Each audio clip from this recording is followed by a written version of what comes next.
Session के लिए class से बाहर। चलिए स्टार्ट करते हैं। नेक्स्ट जो एक्सरसाइज हम लोगों ने करनी है रिलेशंस एंड फंक्शंस चैप्टर की, that is based on domain and range. Starting with domain and range of given function, कुछ सिलेक्टिव क्वेश्चंस करेंगे हम लोग एक्सरसाइज 2.3 और मिसलेनियस एक्सरसाइज में से, just to find out domain and range of a given function. ठीक है, domain और रेंज फाइंड आउट करने के लिए कुछ हम लोग कंसेप्ट्स यूज करेंगे। वो कंसेप्ट फिलहाल आप लोग एज इट इज लिख लीजिएगा, क्योंकि जो वो कंसेप्ट्स हम लोग यूज करेंगे वो main concept chapter linear inequality के हैं।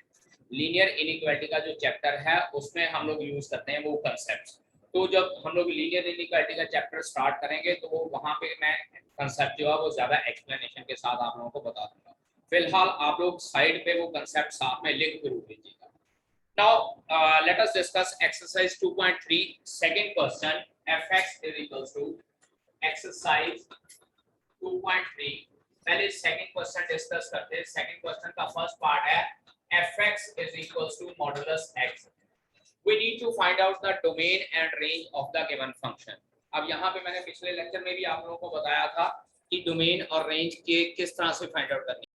डोमेन और रेंज फाइंड आउट करने के लिए यहाँ करेक्शन कर लीजिए बेटा, स्टेटमेंट में माइनस x है, मॉडुलस x। ठीक है, अब डोमेन और रेंज फाइंड आउट करने के लिए अपने माइंड में दो चीजें बिठा के रखनी है। पहली चीज ये है कि अंडर रूट में नेगेटिव नंबर नहीं होना चाहिए, और दूसरी चीज ये है कि डिनोमिनेटर में जीरो नहीं होनी चाहिए। अब अगर हम लोग ये फंक्शन देखें तो इस फंक्शन में ना तो हमारे पास कोई अंडर रूट वाली टर्म है और ना ही कोई हमारे पास फ्रैक्शन वाली टर्म है। जब इस तरह से वैल्यूज होती हैं तो सीधा डायरेक्ट आप लोगों का आंसर होना चाहिए कि domain of this given function is equals to all real numbers। domain of this given function is equals to all real numbers। समझ गए? हम लोग कोई भी वैल्यू इसमें पुट कर सकते हैं, प्लस की पुट कर सकते हैं, माइनस की पुट कर सकते हैं, फ्रैक्शनल पुट कर सकते हैं, स्क्वायर रूट की वैल्यू पुट कर सकते हैं, कोई भी वैल्यू इसमें पुट की जा सकती है। ठीक है, अब उसके बाद जब हम लोग बात करते हैं रेंज की, ठीक है, अब अगर रेंज फाइंड आउट करना तो मतलब एक चीज ध्यान रखिएगा कि मॉडुलस फंक्शन, पिछले लेक्चर में मैंने आपको बताया था कि मॉडुलस फंक्शन का मीनिंग होता है कि हम लोग जो वैल्यू पुट करते हैं वो हमेशा हमारे पास पॉजिटिव ही आती है। तो रेंज के लिए लिखेंगे हम लोग we know that modulus x is always greater than equals to 0। जो mod x होता है वो हमेशा greater than equals to 0 होता है, मतलब उसकी वैल्यू हमेशा पॉजिटिव होती है। और अगर modulus x is always greater than equals to 0 तो it implies I can say that minus of modulus x is less than equals to 0। एक चीज याद रखिएगा, अगर आप लोग नोट करना चाहते हैं तो यहीं पे लिख लीजिए कि if we are having inequality sign, please note down, if we are having inequality sign and we multiply both side by negative sign, if we are having, अपनी कॉपी पे नोट कर लीजिए बेटा, if we are having inequality sign and we multiply both sides by negative sign, then the sign of inequality changes। मतलब क्या है कि अगर आपके पास इस तरह से x is greater than a है, आप दोनों साइड पे माइनस नंबर से मल्टीप्लाई कर देते हो तो it will be minus x less then minus a हो जाता है। वैसे भी अगर आप लोग देखना चाहें तो 7 is greater than 3, ठीक है ना, नेचुरल नंबर में 7 is greater than 3, लेकिन अगर मैं दोनों साइड पे नेगेटिव नंबर माइनस के साथ मल्टीप्लाई कर देता हूं तो क्लियरली -7 is less than -3 होता है। सो दैट इज व्हाई जब हम लोग इनइक्वालिटी के साइन में मल्टीप्लिकेशन करते हैं बोथ साइड पे माइनस के साइन के साथ, तो हम लोग ये कह सकते हैं कि इनइक्वालिटी का साइन चेंज होता है। अब यहाँ पर मैंने माइनस साइड एक साइड पे ही लगाया क्योंकि 0 को माइनस से मल्टीप्लाई करें कोई फर्क नहीं पड़ेगा, इट विल रिमेन एज 0। तो minus of modulus x is always less than equals to 0। इसका मतलब जो ये मेरा फंक्शन है उसकी वैल्यू हमेशा मेरे पास नेगेटिव आएगी। That is fx is having all negative real numbers। इसका मतलब fx के जो आंसर आएंगे वो सारे के सारे नेगेटिव रियल नंबर आएंगे। so we can say that it implies range of this function is equals to, यहाँ तो इसको बेटा ऐसे लिखते हैं r नेगेटिव, इसके पैर में नेगेटिव का साइन डाल देते हैं, यहाँ हम लोग लिखते हैं r range of the given function is all negative real numbers। यहाँ बेटा इसको हम लोग इस तरह से लिख सकते हैं, range of the given function is -∞ से लेकर 0 तक। अगर इसको आप लोगों ने चेक करना है तो आप इस तरह से नंबर लाइन ड्रॉ कर सकते हैं, this is 0 -∞ and ∞। Your answer is all negative real number including zero also. Why including zero also? क्योंकि जब मैंने डोमेन ऑल रियल बताई है तो इसका मतलब मैं वैल्यू जीरो भी पुट कर सकता हूँ, और जब वैल्यू जीरो पुट करता हूँ इसका आंसर क्या आएगा, जीरो आ जाएगा. So zero is also included. तो मेरा आंसर जो है वो सारा इस साइड पे लाई करता है. अगर इस साइड पे लाई करता है तो इंटरवल की फॉर्म में हम लोग माइनस इनफिनिटी टू जीरो लिख सकते हैं. सेट के चैप्टर में मैंने आपको बताया है कि क्लोज इंटरवल किस साइड पे आता है और ओपन इंटरवल किस साइड पे. और वैसे भी ये याद रखिएगा कि इनफिनिटी वाली साइड हमेशा ओपन ब्रैकेट होती है. ठीक है बेटा, please note this question. Now let us start second part for this question. fx is equals to under root of 9 minus x square. fx is equals to under root of 9 minus x square. अब बेटा यहाँ पर देखिए domain और range find out करने के लिए मैंने आपको कहा कि फंक्शन शुड बी रियल. अब यहाँ पे अंडर रूट वाली कंडीशन आ गई है, और अगर अंडर रूट वाली कंडीशन आ गई है तो इट मींस अंडर रूट वाली टर्म नेगेटिव नहीं होती है. ठीक है, अब अगर अंडर रूट वाली टर्म नेगेटिव नहीं होती है तो इसको किस तरह से करना है. अब यहाँ पे देखिए सबसे पहले हम लोग डोमेन फाइंड आउट करेंगे. तो यहाँ लिखेंगे for domain fx should be real. fx should be real. जो fx है वो रियल होना चाहिए. That is 9 minus x square should be greater than equals to 0. मतलब क्या, अंडर रूट वाली टर्म पॉजिटिव होनी चाहिए. अब इसको यहाँ पर इस चीज को भी देखिए कि यहाँ पर मैं ये कह रहा हूँ कि ये पॉजिटिव होनी चाहिए और साथ के साथ जीरो भी हो सकती है. जीरो से मुझे कोई प्रॉब्लम नहीं. That is why I have put here equality sign also. So 9 minus x square should be greater than equals to 0. It implies 9 should be greater than equals to x square, or we can say that x square should be less than equals to 9. अब बात करते हैं वापस, जरा छोटी classes में वापस चलते हैं. अगर हम लोग इस तरह से लिखते थे कि x square is equals to 9, तो x की वैल्यू क्या आ जाएगी, प्लस माइनस 3 आ जाएगी. x की वैल्यू प्लस माइनस 3 आ जाएगी. लेकिन अगर इनइक्वालिटी का साइन होता है तो बेटा हम लोग ऐसे नहीं लिख सकते कि x square is less than equals to 9, तो x is less than equals to plus minus 3. ये रॉन्ग होता है, ये गलत होता है आपका आंसर. क्यों? क्योंकि अगर हम लोग नंबर लाइन ड्रॉ करके देखें तो यहाँ पर 3 आता है, यहाँ पर माइनस 3 आता है. ये कहता है कि प्लस माइनस 3 दोनों से लेस है, और अगर प्लस माइनस 3 दोनों से लेस है तो ये हमारे पास आंसर होना चाहिए. और ये अगर आंसर हो जाएगा तो लेट अस सपोज माइनस 3 से लेस तो कितना हो जाता है, 4 हो जाता है माइनस का. यहाँ पर माइनस का 4 पुट करके देखो, 9 माइनस 16 माइनस अंडर रूट 7 हो गया, यानी कि ये नेगेटिव हो गया, तो ये गलत हो गया. तो इसका मतलब क्या है कि जब इनइक्वालिटी के साइन में हम लोग स्क्वायर रूट लेते हैं तो इस तरह से प्लस माइनस का साइन नहीं ले सकते. इनइक्वालिटी के साइन में हम लोग हमेशा सिर्फ पॉजिटिव वैल्यू लेते हैं, लेकिन जब पॉजिटिव वैल्यू लेते हैं तो हम लोग इस तरह से लिखते हैं कि modulus x is less than equals to 3. क्योंकि नेचुरल सी बात है, जब स्क्वायर रूट लेना तो प्लस माइनस का साइन आएगा ही आएगा, and I don't want to take negative sign, so I have to take modulus sign on the left hand side. अब modulus x less than equals to 3 आ गया. बेटा एक इंपॉर्टेंट फार्मूला नोट कीजिए, फिलहाल ये फार्मूला नोट कर लीजिएगा. लीनियर इनइक्वालिटी के चैप्टर में इसके ऊपर बेस्ड क्वेश्चन काफी होती है कि x mod is less than equals to a, it implies minus a less than equals to x less than equals to a, so it implies x should belongs to minus a to a. इसका मतलब x की value minus a to a होनी चाहिए. अब यहाँ पे वापस आते हैं. x square is less than equals to 9, it implies modulus x is less than equals to 3. So it implies I can say that minus 3 less than equals to x less than equals to 3, or we can say that x belonging to closed interval minus 3 से लेकर 3. और अगर x belonging to closed interval minus 3 to 3 है तो it implies I can say that domain of the given function is closed interval minus 3 से लेकर 3 तक. मतलब क्या है कि हम लोग x की वैल्यू -3 से लेकर 3 के बीच में ही पुट कर सकते हैं, ना तो -3 से कम पुट कर सकते हैं, ना ही हम लोग 3 से ज्यादा पुट कर सकते हैं. इन सब के बीच में जितनी मर्जी वैल्यू आप इस फंक्शन में पुट करके देख लीजिएगा, इसका आंसर हमेशा पॉजिटिव ही आएगा. लेकिन अगर इसके बाहर चले जाएंगे तो इसका आंसर क्या हो जाएगा, नेगेटिव हो जाएगा. ठीक है जी. So the domain of the given function is -3 से लेकर 3 तक. तो ये डोमेन मैं इस साइड पे यहाँ ऊपर लिख देता हूँ. तो गिवन फंक्शन की डोमेन क्या हो जाएगी, domain of the given function is -3 से लेकर 3 तक. अब बात करते हैं हम लोग रेंज की. We need to find out range. ठीक है, तो जब हम लोगों ने रेंज फाइंड आउट करनी होती है बेटा, फॉर रेंज एक चीज ध्यान रखिएगा कि put given function is equals to y. जो गिवन फंक्शन होता है उसको y के बराबर पुट कर देते हैं, जो गिवन फंक्शन होता है उसको y के बराबर पुट कर देते हैं। याद रखिएगा कार्टेशियन प्रोडक्ट, रिलेशंस और फंक्शन, इन सब में हमारे पास एलिमेंट्स इस तरह से ऑर्डर्ड पेयर की फॉर्म में होते हैं x, y। यहाँ x जो है पहला एलिमेंट है और y जनरली डिनोट करता है fx को। मींस ऑर्डिनेट x होता है, एब्सिसा x होता है, लेकिन ऑर्डिनेट जो है उसको हम लोग fx के साथ डिनोट करते हैं। तो यहाँ पर भी हम लोग फंक्शन को y के बराबर पुट करेंगे, और जब फंक्शन को y के बराबर पुट करेंगे तो हम लोगों का नेक्स्ट स्टेप क्या होना चाहिए, जो फंक्शन को y के बराबर पुट किया, यहाँ से हम लोगों ने x की वैल्यू निकालनी है। किसकी वैल्यू निकालनी है? x की।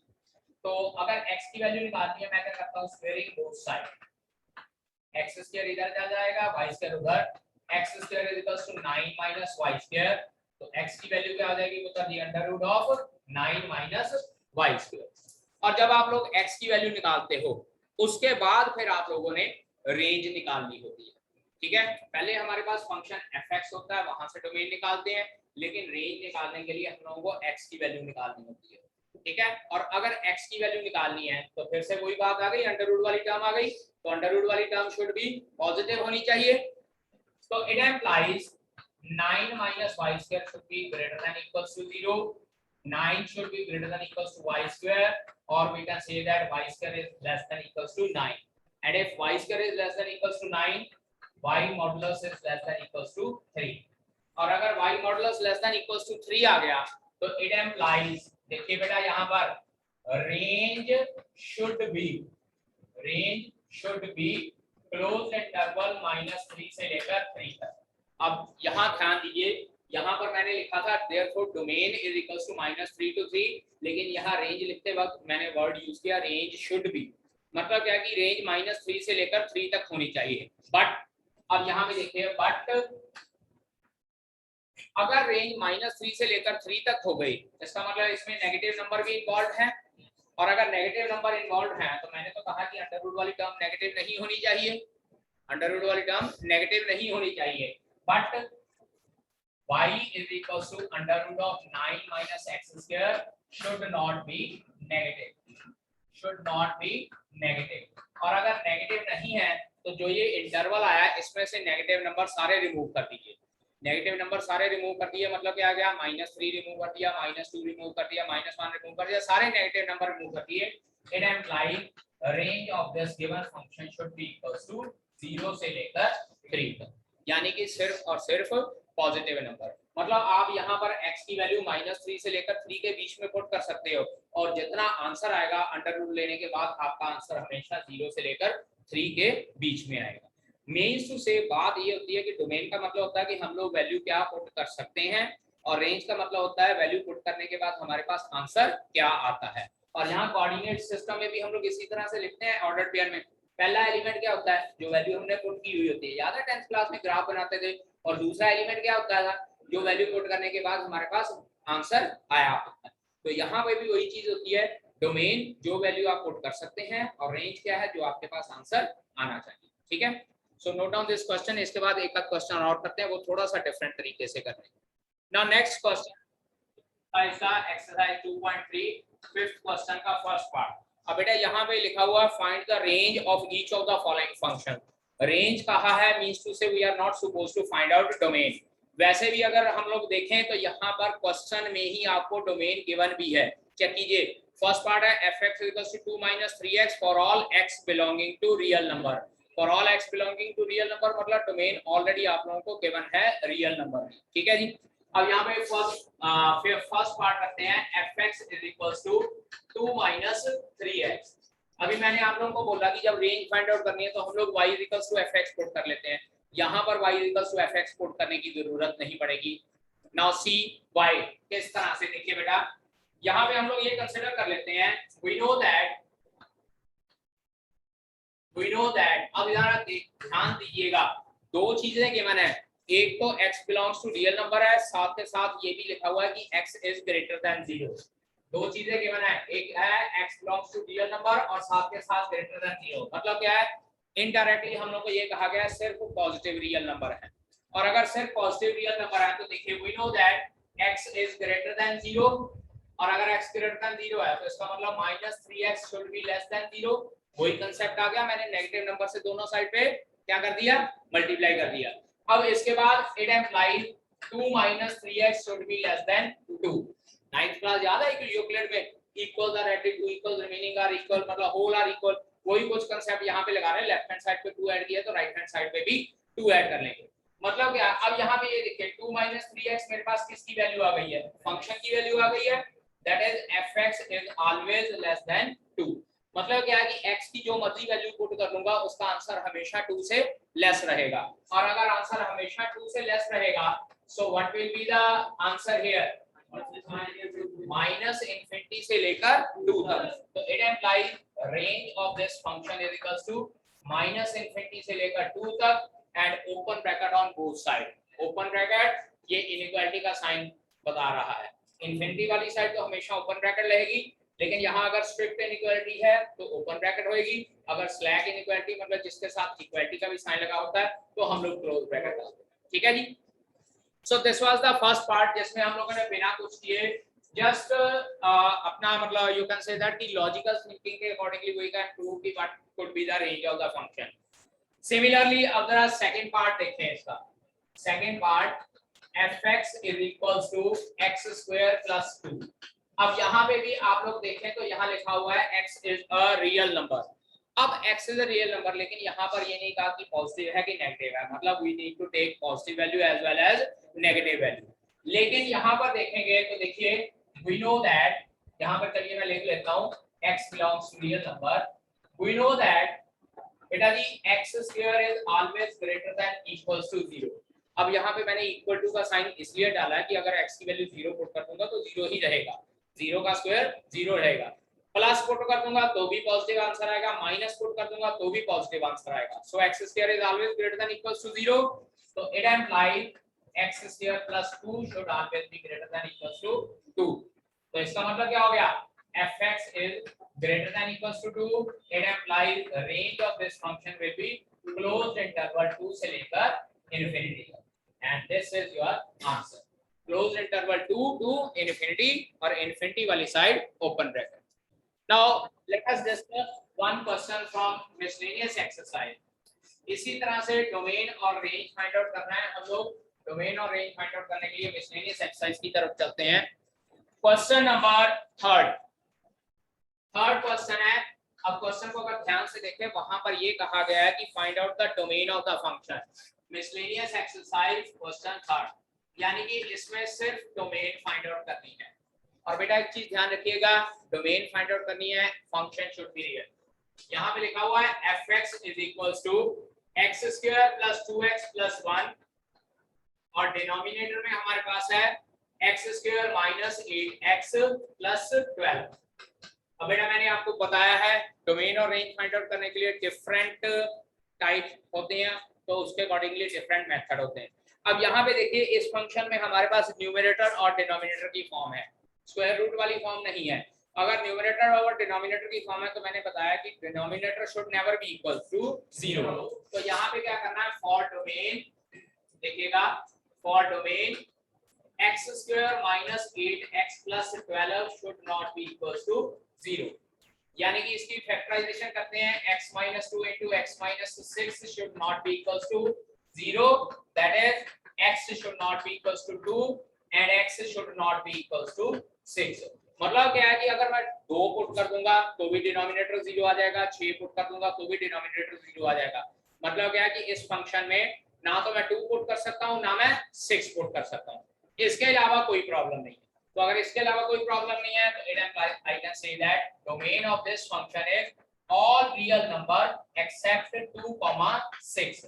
now see here, पिछले क्वेश्चन में मैं क्लोज ब्रैकेट या ओपन ब्रैकेट डाल रहा था, यहाँ पर मैंने कर्ली ब्रैकेट डाली है। क्लोज ब्रैकेट और ओपन ब्रैकेट का मतलब होता है कि वो दो एलिमेंट तो है ही है और उसके बीच के जो इनफाइनाइट एलिमेंट्स है वो भी इंक्लूडेड है, लेकिन यहाँ जो ये हम लोगों ने कर्ली ब्रैकेट डाली इसका मतलब सिर्फ और सिर्फ ये दो एलिमेंट हैं, यानी कि कोई भी रियल वैल्यू पुट कर लीजिए, ना तो 2 पुट करनी है और ना ही 6 पुट करनी है। ठीक है जी। So this is the required domain for this question. ठीक है बेटा। सो रिमेनिंग क्वेश्चन हम लोग डिस्कस करेंगे नेक्स्ट पीरियड नेक्स्ट लेक्चर में बेटा जी। ठीक है, that's all from my side for this lecture.